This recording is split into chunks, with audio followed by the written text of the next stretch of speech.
John Howell. John Howell is now going to have the floor, and he's going to talk. John has been an amazing person. He has been a dynamic feature of Ohio and of different groups of people, and bringing people into the monetary movement, and it's been beautiful. From working with different groups, the Quakers or the League of Women Voters, the list goes on.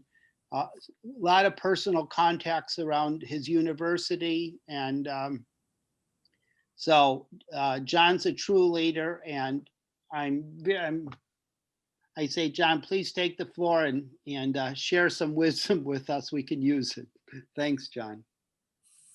Thank you, Steve. And I'd certainly like to thank you, Steve, and I think Mike Holden played a big role in making this whole conference possible. And I appreciate very much the dedication you have had to keep the AMI momentum going, because it has been a major contributor in the past and hopefully can be so in the future. So thanks to you. I'm going to start out this talk by making an announcement that is relevant to most of you in the Alliance. And that is John Glazer, who many of you knew, died yesterday. John Glazer was a recent convert to monetary reform. He joined the local effort here and then joined the Alliance for Just Money. He took over the editorship of our newsletter for a short period of time before his health condition intervened and made it impossible for him to continue. He also became a member of the board of directors of the Alliance, and again was able to attend only a few meetings before his health condition deteriorated to the point where he could no longer participate. He had a 6-month bout with an aggressive form of lung cancer and passed away yesterday, and we will miss him greatly. So I ask, even though many of you have never heard of John Glazer and don't know him, indulge us for a moment of silence of memory of John.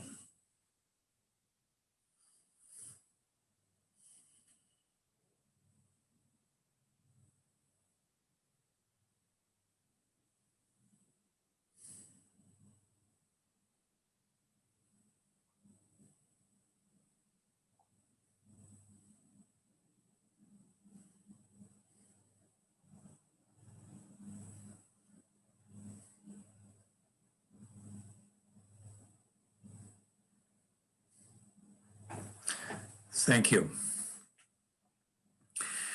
Well, we had quite a morning. Wow, it was pretty intense. A lot of nitty gritty in these talks that have preceded mine.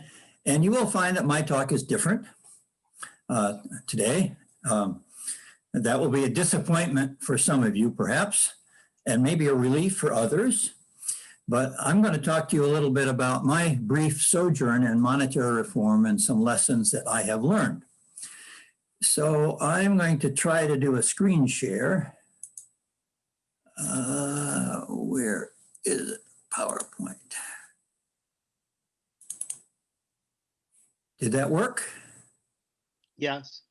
Okay, you got it. Okay, good. Let's see, so I can do this. Yeah, okay. Let me go forward here and give you a little summary of what I hope to do, but I may not get through it. I wanted to share with you, in terms of my own sort of sojourn, 4 lessons I've learned. They're listed here. And then if there's time, I want to just briefly address 3 questions that have already been addressed by many of the speakers this morning, and will be continued topics of conversation as the conference goes on. So I can tell you that I'm sort of a newcomer to monetary reform. About 10 years ago, which is about the time I retired from full-time teaching at the university, Greg Coleridge came to Athens, Ohio, to give a talk to the local Appalachian Peace and Justice Network. I was on the board of that organization at the time and had a chance to talk with Greg. And I can't remember whether it was in his talk or whether it was talk afterwards that he brought up this whole issue of the monetary system. And heck, I didn't know anything about this. I'd never taken an economics course in college, and I guess I confess I have to look. At that time I was a bit of a snob and looked down my nose at it, and so didn't take any economics course and was off into science and at home my wife handled the finances, so I didn't pay much attention to money there either. And here, Greg Coleridge was saying, look, this money thing is absolutely central to all the peace and justice issues you're interested in. And I said, oh. And he said, go to the AMI conference. I did. And there's where I got my education in terms of the monetary system and its need for reform and how to do it. So I'm really grateful to let me put this up here again. Grateful to, well, it should be, I can't get it to advance. Oh, there it goes. I'm grateful to Stephen Zarlenga. I plowed through his book. It was tough going because I hadn't had an economics course. I didn't know the lingo. And it's taken me quite some time to discover that, you've all heard the story that the Eskimos have 50 words for snow. Economists have more words than that for the one transaction that occurs in the financial world, and that's lending, or looked at from the other side, borrowing. They have variance in it, but that's the fundamental thing that goes on in the financial world. Well, at any rate, I did struggle through papers by Joseph Huber, Richard Werner, Michael Kohoff, Kaoru Yamaguchi, and others. And I still don't understand all of them, but it was worth it, and it brought me to the current understanding that I have. So let's go on to lessons in life that I've learned in monetary reform life. The first lesson is to start, and I say this because I've talked to a lot of people now about monetary reform, people who don't know anything about it, who are as ignorant as I was 10 years ago about the whole thing. So one of the things I found out was start with the problem you're trying to solve. Don't start with the solution, okay? So let me tell you a little story about that. And the story was that in my early convert stage to monetary reform, I decided, by golly, I'm going to go in and talk to my local banker and straighten him out on all of this. And so the first thing I did was I'd go in there and I showed him the NEED Act.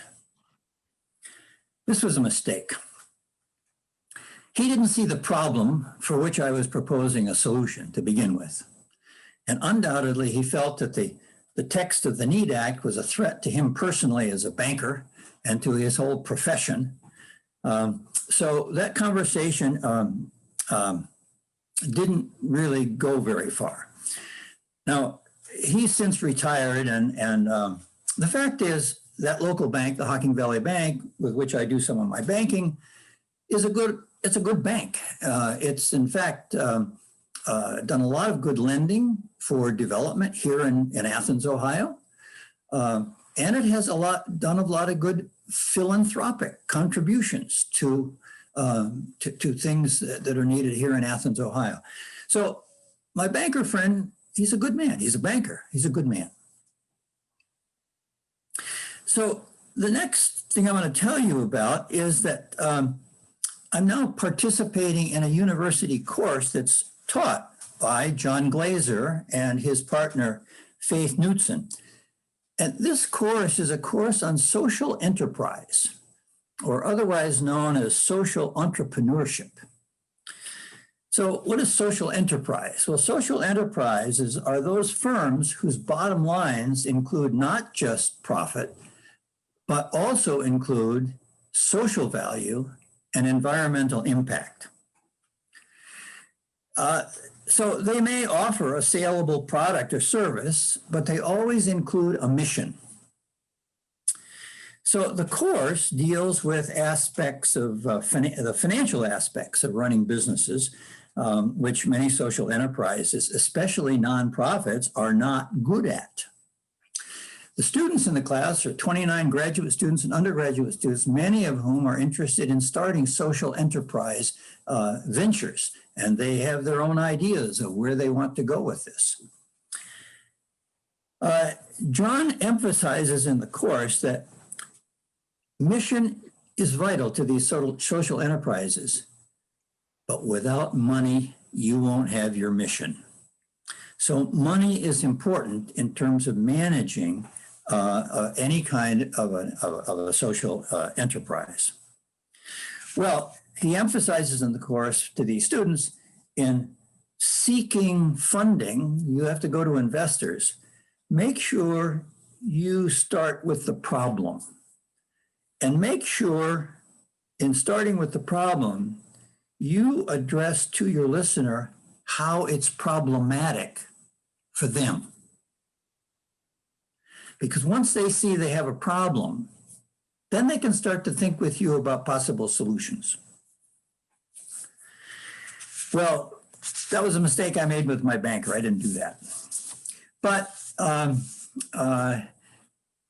Thursday of this week, which is the next to last class period in this course, John, through a pre-recorded talk, and I will make the case to the students in the course that while these potential entrepreneurs should learn to negotiate the present system for the purposes of their social enterprise, they should realize that many of the social goals they are trying to solve are limited by the monetary system and will require an altered system in order to make the kind of progress society-wide that they all would like.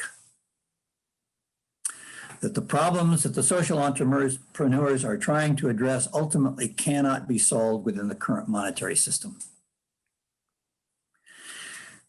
So, as I've already said, we monetary reformers sometimes get ahead of ourselves, as I did with our banker, and prevent the solution before we've really outlined the problem. But the problem is messy that we're dealing with because it's multiple problems. Some of those, I think, a few of those, I think were listed in Nick Tiedemann's talk. And so here's where it gets a little messy to state the problem. For instance, the problem of extreme wealth is a function not only of the monetary system, but of a number of other variables. Wealth and power are linked. And I want to go back to screen sharing for a moment here.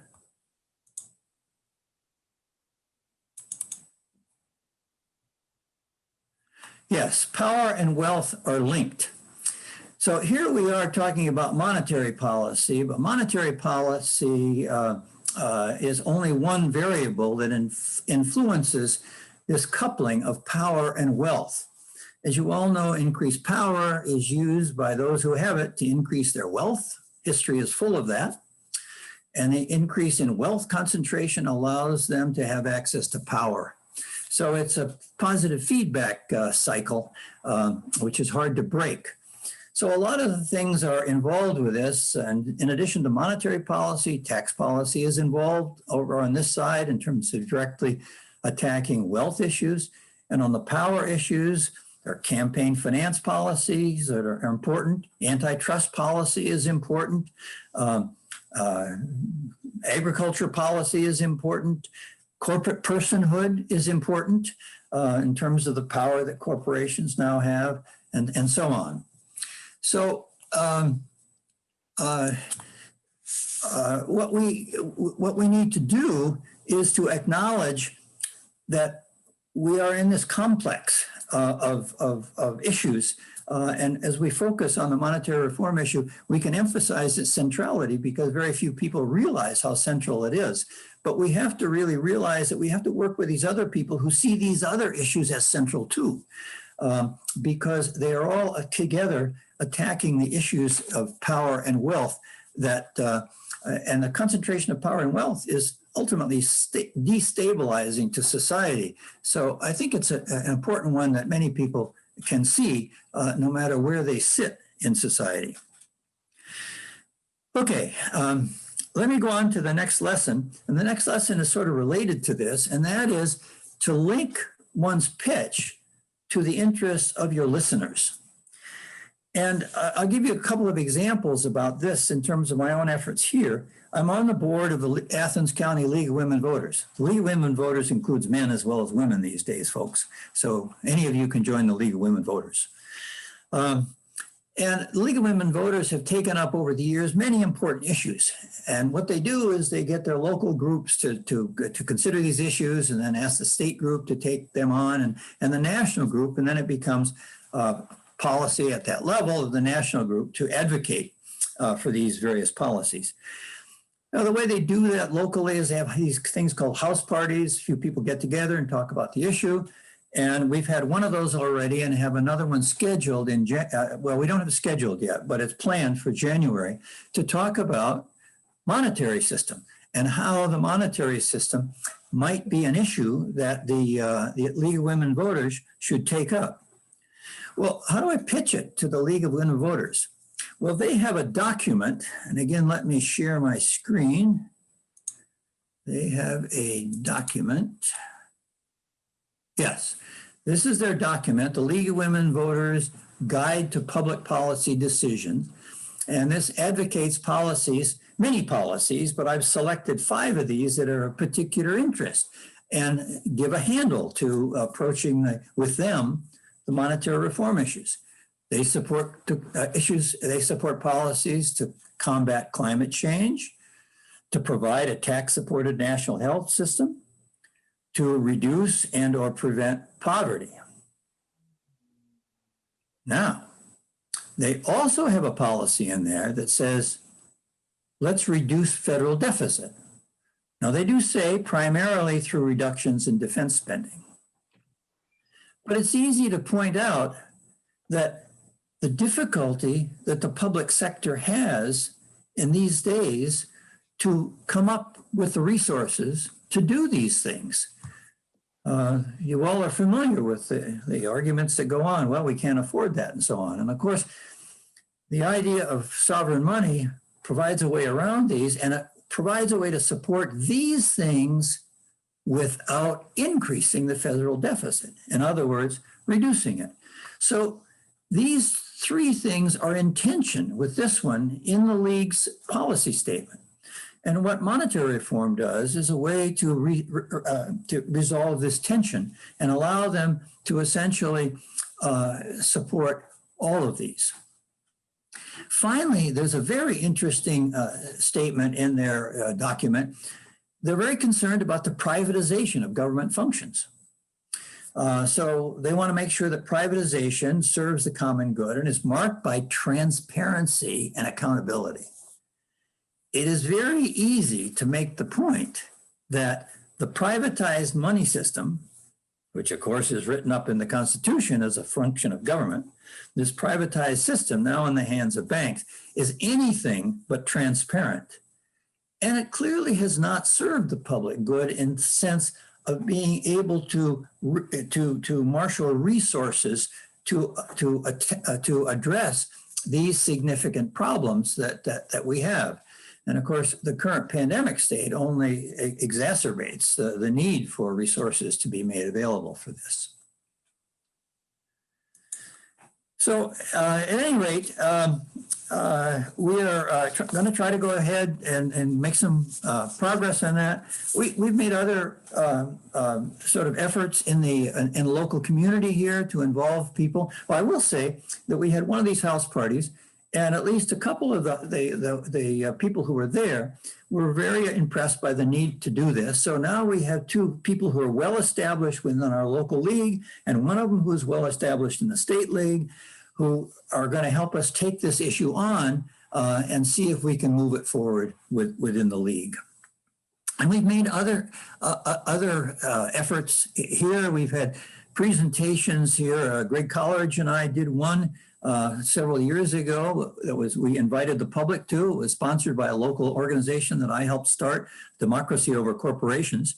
And that organization then also later brought in Dan Sullivan from Pittsburgh to talk about the monetary system from his point of view, a very Georgist point of view. And that was interesting because I asked for co-sponsorship from various student organizations on the Ohio University campus. And, you know, I invited the Democrats, Republicans, the socialists, the libertarians, the economists, all that I could think of. And we only got one positive response, and that was from the libertarians. So it was very interesting that this thing was we put this on publicly, then it was publicly supported by Democracy Over Corporations, which is mostly a bunch of us liberal guys, and libertarians. And it was a wonderful session in which we found common ground to talk about. So it paved the way, I think, for some communication that otherwise would not have happened. Okay, what else did I want to say about that? The next lesson, be patient. Don't expect listeners to come around to your point of view right away. Don't even expect them to understand what you're saying right away. It doesn't happen, okay? I wanted our Quaker meeting to endorse the NEED Act. Well, I was a member of the Peace and Social Concerns Committee of that meeting, so I brought it to the Peace and Social Concerns Committee. I suggested to them that for the next year, we devote 10 to 15 minutes in each of our monthly meetings to talk about the monetary system. And so they did. At the end of that year, that committee was ready to make the recommendation to our Quaker meeting as a whole. And our Quaker meeting has monthly business meetings. It came to one of those meetings. And what the meeting did was to say, well, we need a lot more information. So we arranged to have discussions, morning forums, a Sunday morning, and weekday sessions, and in which we studied the matter. And one of the other things I'll point out is I just as I use with the League of Women Voters their own material, I did that with the Quakers too, because it's a document that the Quakers have. And let me see if I can screen share again. Let's see, where are we? Screen, PowerPoint slide. So, and yeah, so they have a booklet that they essentially prepared a couple of years ago. They were concerned about this issue. And in this booklet, there are a couple of pages devoted to the idea of altered monetary systems. So again, I was able to use their own voice to make it seem like this was not coming from somewhere else, but this was intrinsic. This issue is intrinsic to their own testimonies in this case of the Quaker meeting. And let's see. And so, you know, the Quaker meeting endorsed the NEED Act, and we sent this endorsement to our local representatives, our state and local representatives in Washington and so on. And sort of the question is, does this kind of lobbying effort have any effect whatsoever? It's easy to be pessimistic about this, but you know, times have changed, and now there's a couple of bills in Congress, not that bill, but a couple of bills in Congress to deal with the monetary system, the $1 trillion coin bill, and now this public banking bill, both submitted by Representative Rashida Tlaib from the Detroit area. So now there's conversation going, and now that means there's opportunity to contact the sponsors of these bills to say, look, there's a more rational way to do what you want to do. Don't just use the coinage thing, convert the money system so that the government can create all the kinds of money that are used in the system instead of this sort of gimmicky approach of the coins. So it offers a way of conversation, an opening, and that's what we're trying to do. Um, Lesson number 4, let me check the time, I'm almost done here. Lesson number 4, this one, stay out of the weeds. Now, I kind of like the weeds. I like to look at the details. I'm a physiologist. I like to study mechanism, how things work. So I couldn't understand myself the way banks create money until I looked at their bank balance sheets. So of course I wanted to use the following slide in all my presentations because of the wonderful thing it represents. And that's this one. Well, I finally got convinced by a number of my listeners, don't bother, because it's too complicated for people to follow on the first run through. So this is a slide I don't use anymore, although it's very important to me, and I think it includes some very important information, revealing information from, of course, the Bank of England. So that's staying out of the weeds. And I think it's enough to kind of state rather simple things that folks, the rise in the money supply every year comes not from government creation of bills or coins, but from banks creating account money as they make loans, meaning that the first use of all new money goes not for job producing infrastructure work or healthcare or education or dealing with a pandemic.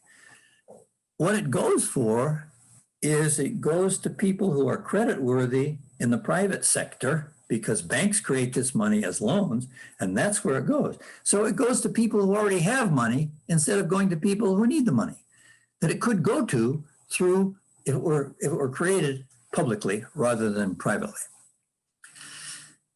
So let's see, where am I? Oh, yes. So I think the last thing I'm going to do is just mention very briefly these questions that I had in mind, and I think I have that on this slide too, if I can go back to screen share.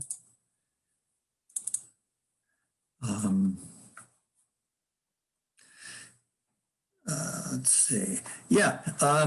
So the first question, you know, and the first question, and this one came up to me in reading the book, The End of Banking, which I think is a very worthwhile book to be aware of.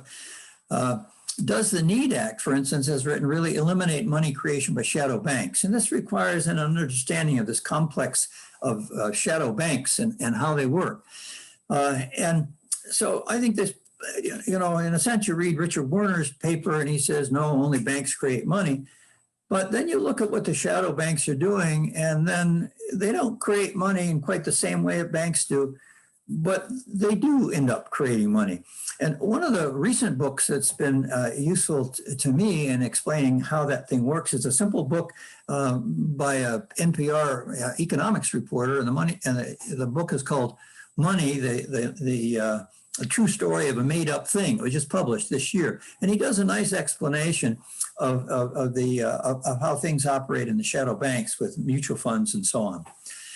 So that's one question that I think that I still need an answer to, and I think there can be much discussion about, and in terms of this idea that we might be able to do something with something like a rewritten NEED Act. The second question is one that we've already talked about today, and that's what's the best way toward monetary reform in the US and elsewhere. Is it through a stepwise approach to monetary reform or through a single transition as provided, as might be provided through a rewritten and renamed NEED Act? Here, I hope we can see that whichever pathway we choose here, we're going toward the same goal. And I know that some people feel that anything other than a single reform is a distraction and we shouldn't mess with it. I think that we have to realize we are basically trying to achieve the same goal here, and we're both taking different tactics, and there may be an important role for different organizations to follow through with different tactics. You never know where you're going to make some progress and where something is going to break through. So I hope we can keep in mind that both of these have legitimacy.